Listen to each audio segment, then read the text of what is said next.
Welcome to Fashion Futures Podcast. It's your host, Camila Sanders, and this season we are discussing Africa.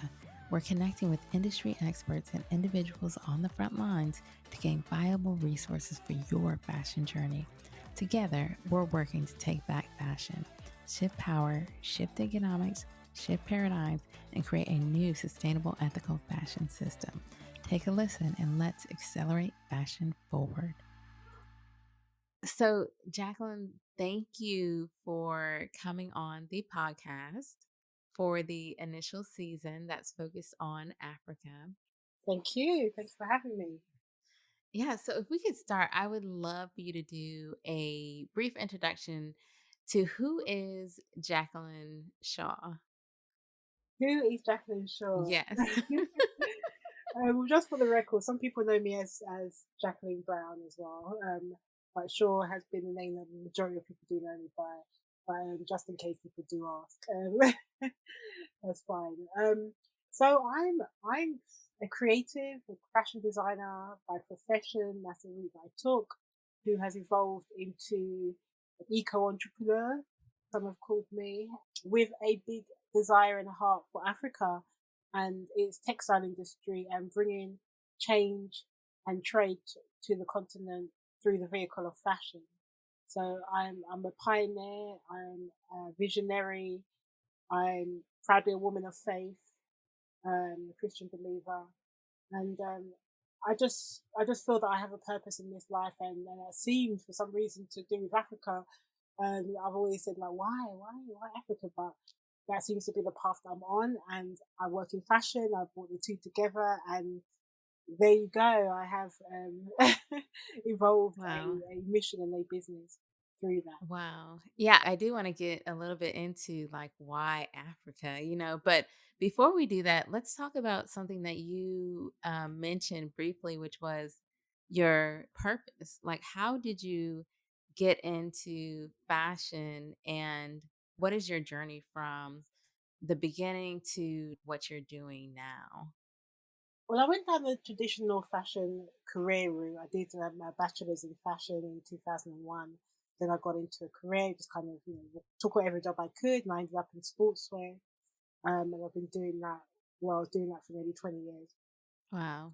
Different companies, had a chance to live and work abroad, working for brands and retailers as a sportswear and swimwear designer. And it was a great experience. I mean, there's some bad points, some good points, some highs and lows, as in any career. And, fashion, you can expect to be the creative field as well.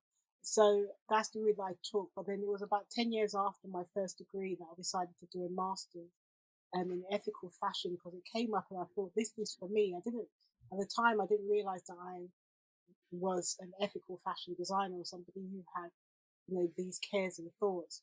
But I knew that the degree sounded right for me.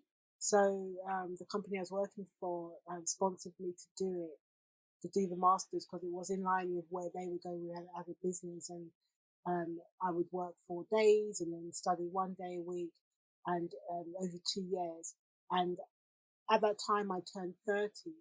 And I remember my grandfather died and always heard about, him being a Maroon in the Jamaican, one of the Jamaican um, tribal groups who are known as have come over from Africa. And they were a group of people, the Maroons, who fought off the British, fought off the Spanish, and they were warriors. And if you heard of Queen Nanny of the Maroons, her brother Kodjo and Kofi, then you would know about the story about these warrior Africans brought to the Caribbean and who refused to be slaves. And they lived in the mountains and regions in Jamaica. And that just, thinking about that story and, the linkage to the continent, I just wanted, I've always been interested in African textiles because I love textiles and, being a Jamaican girl, meeting Nigerians and Ghanaians and going to weddings and events and seeing all these beautiful fabrics and textures and colors. And, I just fell in love with these as well. So I decided at 30 to go to Africa. I had the opportunity to go to Ghana, and with some from friends who introduced me there. And I fell in love. I went back within 6 months. I went again after that, another 6 months later. Wow. And I decided that I was going to focus my degree on Africa's textile industry and the supply chain there. And at the end of my degree, it evolved into a business called Africa Fashion Guide, and that has now become a consultancy, a business coaching um, agency, consultancy, and sourcing agency.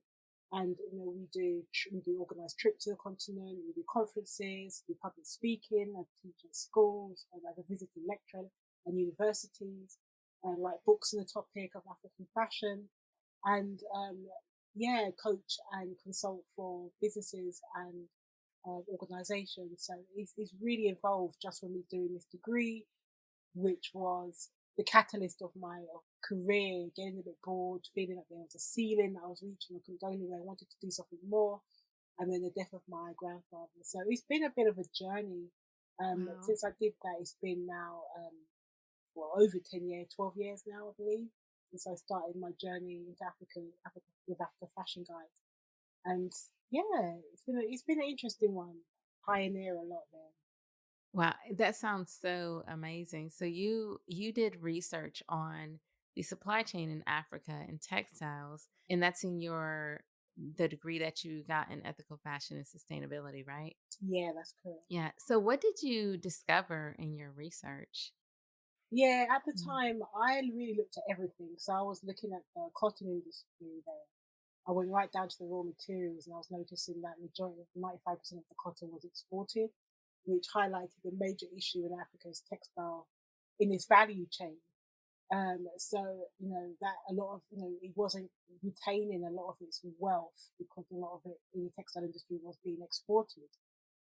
So there was that issue. I recognised that there was a problem with getting the resources and trims and fabrics and materials because again it was exported, so that was affecting what they could do as how they could build their own manufacturing industry on the continent because they didn't have enough of the resources.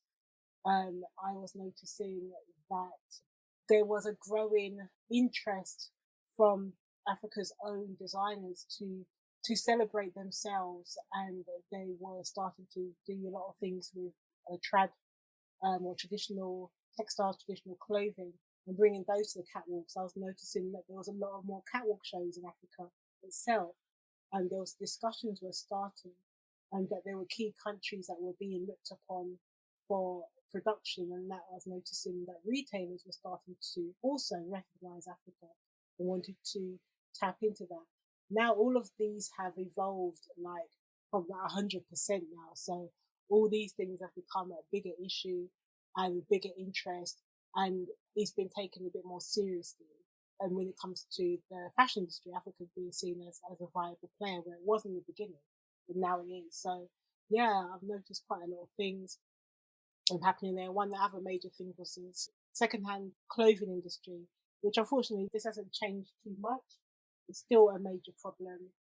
But what I thought was going to be a bad thing for the local young people, I found out by traveling to the continent to multiple countries now and doing research there, focus groups, qualitative research, mostly interviews and focus groups and a bit of ethnographic work as well. But I was recognizing that the young people actually like the second-hand clothing. They had, from East to West Africa, they had, markets. Especially like when I was in Kenya, there's these clothing markets which were like the go-to place to find, they could find cool pieces, and there was a lot of bloggers at the time there who were talking about it, and it was I really had my eyes opened, and it's really changed a lot in what I thought the young people would think. Yeah, there was a lot that I researched, and a lot that I came out with, and I went back and I did the Naval Masters in social research. I do like to research, but then I'm going to hopefully go and do my PhD where I can take this even further and explore new aspects of the textile industry. So let's talk a little bit about that because I feel like that is definitely something that comes up within the sustainable ethical fashion space about the secondhand clothing market. You had a firsthand look at what is happening there, and I'm sure you're very well aware of some of the things that most people, say outside of, not really seeing what's happening, what are your thoughts as far as like how do we really address this issue that is very complex, right? And has a lot of different players involved and stakeholders involved. What are your thoughts just because you had a firsthand view of that? You know what? I always go back to the point that Africa's not a dumping ground, and it is causing a major problem. A lot of the climate change issues that Africa may be experiencing has been. I mean, don't quote me on this because I can't give you the exact figures or the exact quotes, but from what I'm reading and what I'm hearing, that it has been impacted from those in the global West. That's not a good look. Knowing that I'm doing something and it is impacting you just because I want to keep consuming and buying and purchasing just so I can feel nice, and it's not a Mhm. need for me. So that aspect of it I don't like. I don't like the aspect that it's a big money business for many of those countries or people in those countries in the global West.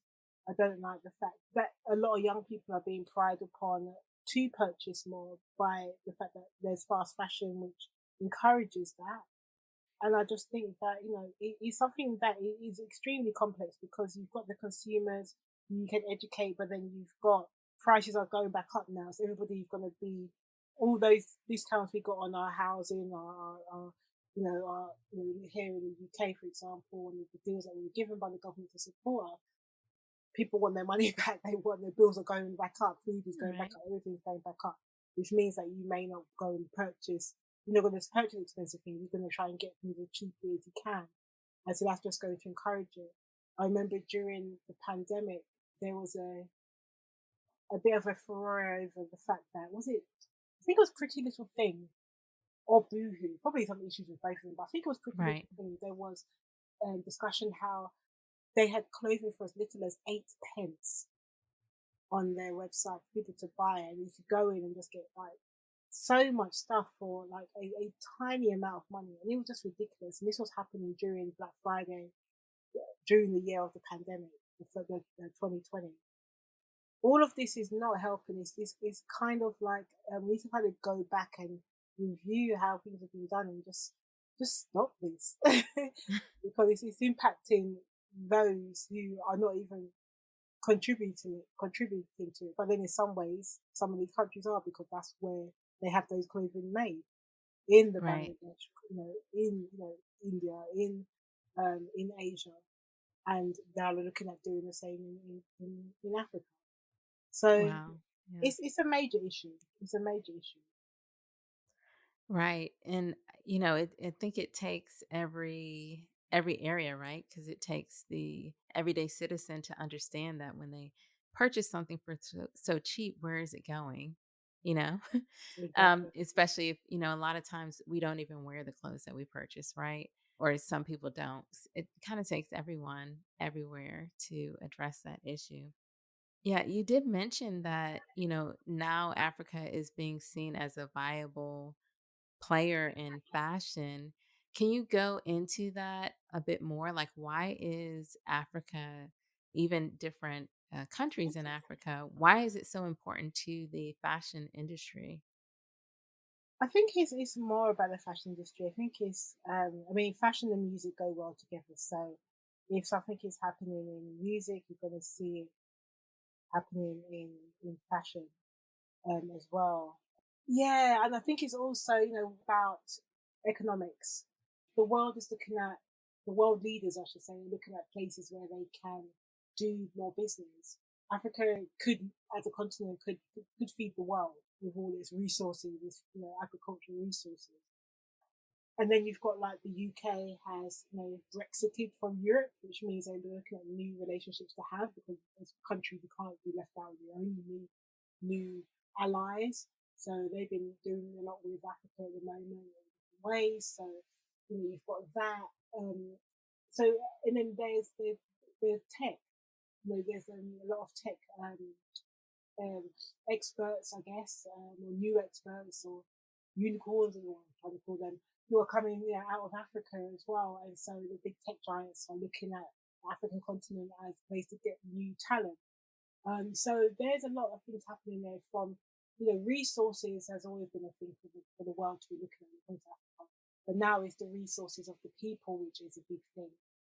So if it's through their talents, if it's through the music, if it's through the clothing, it's being looked upon and tapped upon now. And I don't know if it's a good or a bad thing. I want to see Africa rise back to its rightful place on its throne where it was and where it should be, or where she should be. But other people have a different idea. So it's a tough one. It's a tough one, but that's kind of how I see it. Tell me more about some of the issues that you see in the fashion industry value chain, because I know that you are very adept at sourcing, right? Mm. And really in manufacturers and textiles and, all across the value chain, really. What are some of the issues that you see? And kind of a two-part question, like I know you do a lot to address, some of these things in the value chain. So if you could go into that. I think globally it's just having access to, for lack of a better word, eco fabric, sustainable fabric, circular fabrics, ethical fabric. We'll just put it under the term eco for the sake of this, even though some people hate that term. But not enough of that type of fabric so that we can have an industry producing. And that's all about supply and demand. Because obviously, if more people select it, then it can get more into the retail stores and people can consume more. I think there's a lot of greenwashing going on, where brands feel that they must sound like they're doing things right, and so they have things in their CSR policies, but it can be a little bit greenwashy. I think that's a major issue happening, access to those raw materials. And then also, like with Africa, one of the major issues is the trims, and they will use their raw materials like their cottons, their leather, their raffia, their wool, things like this. But then there's a lot of new fabrics, technical fabrics, cellulosic fabrics that have been created and things like this. Like, for example, mushroom leathers and things, like that, but it needs processing.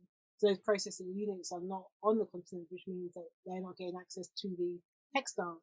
But then you do find innovators. There was one in Kenya. They were using, I forgot the name of the company, but they were using nettles to make a fiber and then the fabric. And, they just, these young Kenyans, they did that and they won a prize by H&M, which Wow. again is a bit debatable. People might say, yeah, but H&M is a fast fashion retailer and they're doing this sustainable fashion competition, and then these young Kenyans won this prize for using the nettle fabric for creating this nettle fabric. But there's lots of things going on throughout the whole supply chain, from the raw materials, even from cotton. Cotton is still a very thirsty crop, even though it's one of the best crops to use. Some may say these new technical textiles are better because they can put into it technically ways for it to be preserved for longer and so forth. So there's a lot going on in both ways. Yeah. Yeah, that's something very interesting to talk about, which we could probably do a whole nother show on that, right? Is all these Hmm. different technologies for textiles and the good and the bad of it, right? Because you Yeah. have to think about how it's processed. And I heard someone say that vegan leather, people don't realize that it's actually plastic, you know? So Yeah. so there's all types of things that you can really get into when we're talking about that. But I do find it very interesting when we're talking about mushroom leather or pineapple leather, Mm, exactly. all these innovative things, which is like, wow, that's great. But even in Um, Portugal, they banned it. Apparently, they banned the term vegan leather. oh wow, They okay. can't use that, and it's very interesting because what does it really mean? Vegan leather. It's like Yeah. McDonald's does the no meat, or whatever, or the Pizza Hut. One of them. It's like, yeah, but what is it? If it's not Exactly. meat, what is it? And how are you getting this? And yeah, Yeah, exactly. So you really have to be careful as a designer, right? And even as an everyday citizen to really do a little bit more research in what you're using. exactly. I wanted to get a little bit more into Africa Fashion Guide. Yeah. your sourcing agency, which I know you've been doing for a while. Tell us more about that. Like, kind of why did you start that? And what exactly do you do, for resources for people that may be interested in, doing sourcing with you? I mean, I got obsessed with it. I was blogging about the topic of African fashion. I was finding out, and I was focused on more on the manufacturing than the show. So the work behind the scenes rather than the work in front of the camera. So I was more focused on the back end of things, and I was starting to gather connections and listings and of manufacturers, and then I decided to people I started to help people with that. I wanted to support people in getting manufacturing in Africa, and most of all, I wanted to bring more trade to Africa. So if that I could be like that middleman, the sourcing agent. So African Fashion Guide started off differently to how we're taking it now. So where it was a blog, it was about the conferences, about the trips, about the speaking engagements, and sharing the story. Now it's more of an agency for sourcing and for consultancy and coaching, helping people to actually build a African fashion business, or supply chain and manufacturing.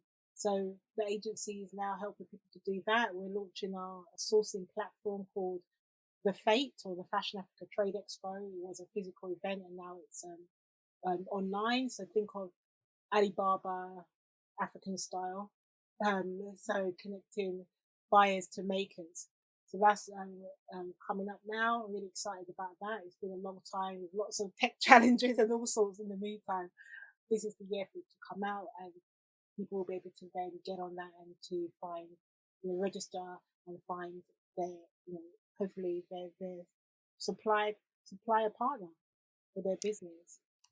I'm based in the US. So does that mean that if I wanted to start a business, but I wanted to source from Africa, whether that's just getting fabric or maybe it's getting fully made clothing, then I could So utilize that platform? absolutely. So you would go onto the platform, you would be able to, you could just shop some products that you want. Like if you want to just get a few pieces just to try out of some of the textiles that we have online, or the baskets or things like that. Or you can mainly go to the sourcing section. And when the sourcing section is where you can find fabric makers. It could be fabric printing, as in batik or adire, or it could be woven textiles from around the continent. Or you could find people who make baskets, people who make hats, people who make homeware products, or you're looking for people to manufacture your clothing, or you can through our company you can get wholesale products as well. So you can um, they're like white label. You can just get them a bundle that we have available, and then you can put your own label on there and sell it into your company or into your Wow. country.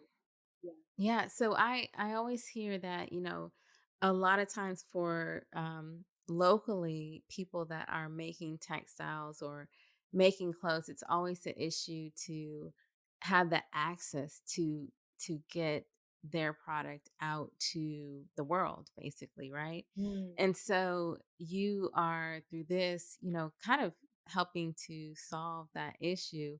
Why is it so important for like the local makers and manufacturers to have something like this?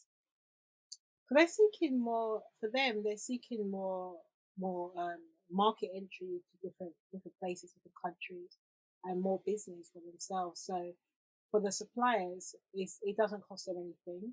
Um, it's something that we want to do to start building with them, to have this as a first point of call.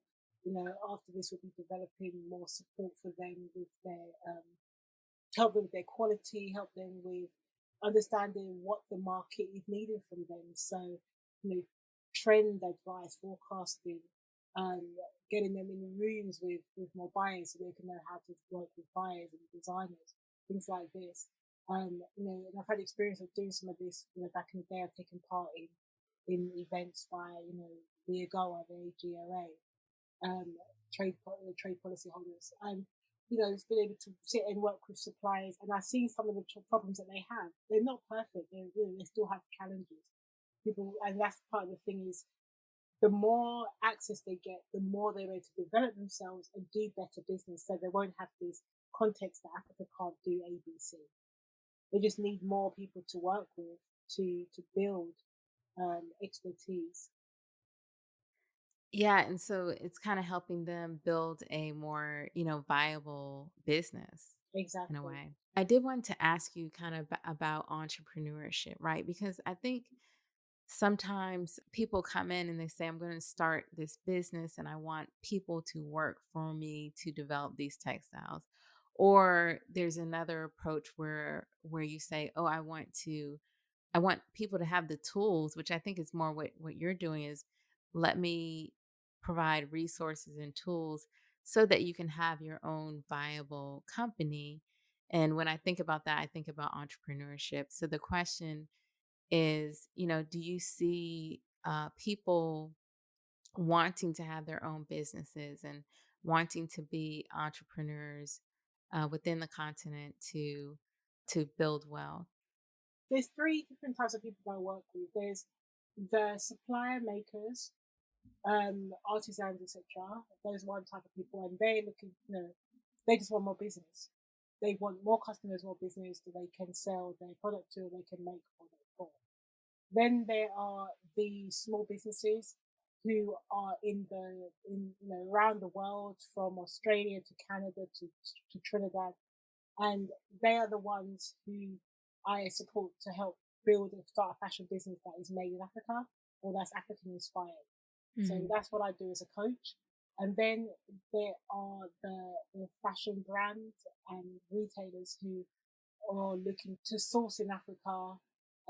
Maybe they want to get a percentage of yardage of textiles made, or they want to do a specialized project and they don't know the continent. And so it's to help them to get more understanding and somebody who's been there, which is me and my company, and we can help support them in connecting with Africa in the textile industry. So, they all have different desires and needs in ways. And my company is that middleman or that agent or that coach to help them to get from A to B. So you did mention about sharing the story of, and bringing more trade to Africa. And I know that you have a book called Fashion Fashion Africa. Africa, Yeah. right? And so just could you tell me, I know that that book has been out for a while, but honestly, I've heard people talk about textiles from Africa and the meanings behind it and all of the culture, and then I learn of you and it's like, "Oh, you have a book that is exactly that." So it's definitely, relevant. Could you talk a little bit more about why you created that book? Yeah, you know what? When at the time I wrote the book, I wrote the book. The first version I did, I self-published it, and that was back when I did my degree. I just felt that there wasn't any books out there that Hello? showcased Africa's fashion industry, and I thought, why not make it? I'm just one of those people who, if I see something and I think, oh, I could do that, and I just do it. So yeah, I created the book, and then I got spotted by a publisher, and that's when the book got published and it got all around the world, and I got a lot of features and stuff like that from it on top of what I'd already done myself.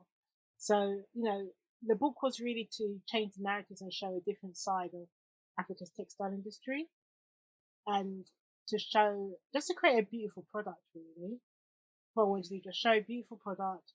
We showcased Africa's fashion designers and what they were doing, and it became quite popular. I mean, I sold the book myself, and I got spotted, and the book obviously has been around the world. So I'll be launching a few new books. It's been 10 years since Fashion Africa, the first one, so it's the anniversary. We're having a new edition of that coming out, and then I've got a couple others from my publisher. I've got to deal with them to launch a couple other books with him, the same title but slightly different. I don't want to give too much away about it. Oh. Yeah, and they will be out in the next couple of years. But yeah, it's good because this book I did, I thought I wanted to make it really beautiful. I commissioned some illustrators to come on board, so it gave them some promotion, and they had interviews, had ethical fashion side within it. And since then, I've seen more books come out now, even a book on Africa's, Africa's fashion illustrators, and just loads of new books have come out around the topic of Africa's fashion industry. And I just think it's nice to know that I'm one of the first pioneers to do it, Right. and it's inspired others to come out and do it as well. Because now we're changing up what the libraries look like and what the college, university libraries look like, and what's out there in the bookshops on African textiles and fashion. So yeah, it was to change the game, to disrupt the industry, and to showcase what's actually out there. So yeah, Yeah, I love that, like changing the narrative or really like, telling the story, like the actual story of what is happening, what's going on and disrupting what is currently out there. So kudos to you for starting that 10 years ago. And we definitely look forward to other books that you have coming out. So we'll keep an eye out for that. Is there anything else that you would love to talk about when it comes to the fashion industry and accelerating fashion forward to 2030 climate goals?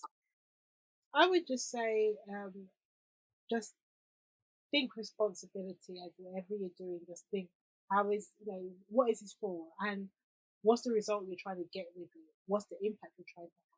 And know that you can't do everything. So, I made, even though I did the ethical fashion, I went through, the textiles, the people, the labor issues, the policies, the manufacturing, the fashion show. I looked at everything in the supply chain, but I've evolved things first of all to share their stories so they can, you know, educate people, and then secondly, well, ways evolved now is focusing on the people and providing them with the opportunity to grow and to do that in a way that's sustainable, to create sustainable business. So I that's the route I've chosen. Where some may be focused more on the textile, and doing that, I don't know, that may be their focus, but you can't do everything as one person. But what you can do is create an impact in whatever area that you go into. So I would just say, as we're building this industry, a fashion industry, focus on something that you can be really passionate about and where you can make a difference, and we try to bring some change there. Wow, that's great. Yeah, because when you get into like sustainable, ethical fashion, it is huge, right? If you're talking about the fashion industry value chain, it is huge. And so you're like, Yeah. where do I start? Like you said, pick something that you're passionate about and focus there. Where can people find you? Are there any, resources that you can recommend to people, or just how can people get in touch with you? I would say, if you want to learn more about me myself, then go to jacquelineshaw.co.uk. If you want to, we're redoing the African Fashion Guide website at the moment. So if you want to find out what we're up to, just go to us on Instagram at African Fashion Guide. It'll be the best bet to connect, to send DMs and messages. And if you're looking for business coaching, then you can go to fashionafricabusinessacademy.com to learn about our courses and the one-to-one business coaching that I do. And like I said, the new sourcing platform, Fashion Africa Trade Expo. So yeah, let's see you on there. Come and register and come and connect with amazing makers in Africa. Thank you so much for coming on the show, Jacqueline. I'm really looking forward to all the information, everything that's coming out of Africa now. So thank you. Thank you so much, Camilla, and yeah, all the best. Thanks for listening to Fashion Futurist Podcast. Let's take back fashion together. Like, subscribe, and share as these small actions help to spread the word and make a collaborative impact. For more ways to get involved, join me, Camila Sanders, in the Fashion Futurist community by visiting fashionfuturist.io. Let's take action and accelerate fashion forward.